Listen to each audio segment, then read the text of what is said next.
Welcome everyone. Today we're going to cover, should we get solar? These are the first questions that you need to ask yourself and look into before you sign any type of contract. It's not for everybody. First item we're going to cover is location. Now, as you can see, this house here, it has a bunch of trees around it. So this house might not be optimal location for you to get the best results from solar. The next item we're going to cover is weather. We have all these problems going on around the world on the weather front because environmentalists saying that the earth is getting hotter and everything in a lot of locations, and we're having a lot of floods. We have tornadoes, hurricanes going on. Is your house situated in the best place to receive solar? Because if you've got some adverse weather all the time going on, it might not be beneficial whatsoever to get solar because it might take you 100 years just to break even. The other thing too here is I played emotions with this as well, is affordability. Whether you pay full price for the contract, and I'll show you those costs here in a minute, or you make payments, which they charge you interest every month. And there's some places that you lease a system. You have to look at the affordability of it and perform a cost-benefit analysis. Now, we will perform a separate video on the cost-benefit analysis of what I did for my place. And that's in a future video to keep these videos short. Now, there's a lot of emotions tied up in all this, and because of how long it takes for the construction people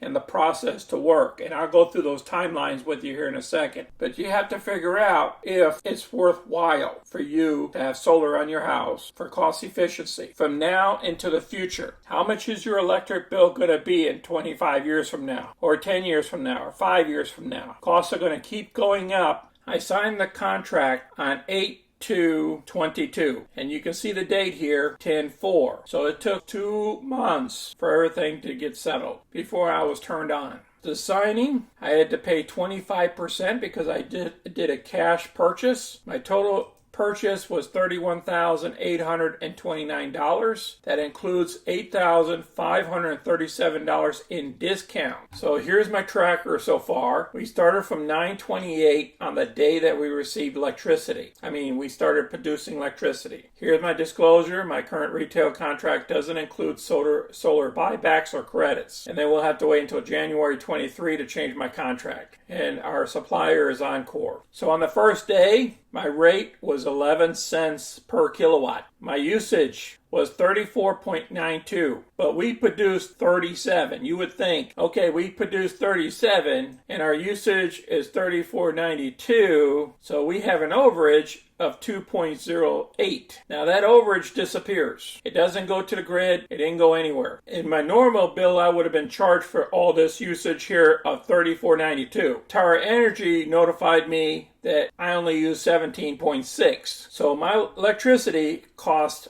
$1.94 for that day. My cost savings, because I didn't use all that extra electricity, was $1.91. Otherwise, our bill would have been close to $4 in one day. See, we have a low rate of 11 cents, but that's going to go away because the lowest rates in this area is at least 15 cents up to 20 cents per kilowatt. And the total cost, this is going to be what I've got to pay Terra Energy. So far, it's $11.37. Now, our total cost savings so far is $10.07. Our total solar produced, we produced 287.8 kilowatts, and our overage was 94.39 so far, which equates to $10.38 of lost revenue. Now, we got to wait till Encore comes back, changes the meter and everything, so then I can send extra or kilowatts back to the grid. Once I can do that, I can get credit for this. So I'm just showing you a little bit about our diagram, how we're tracking it. We'll keep you posted on this diagram as the months go by. And the last item is state tax and solar credit. So what do we mean about that? We know the federal credit here. I'm going to place this down below as well so you can review it. So you need to talk to your tax person before you start doing the solar. The other thing too is in the state of Texas, they talk about the buyback programs and net metering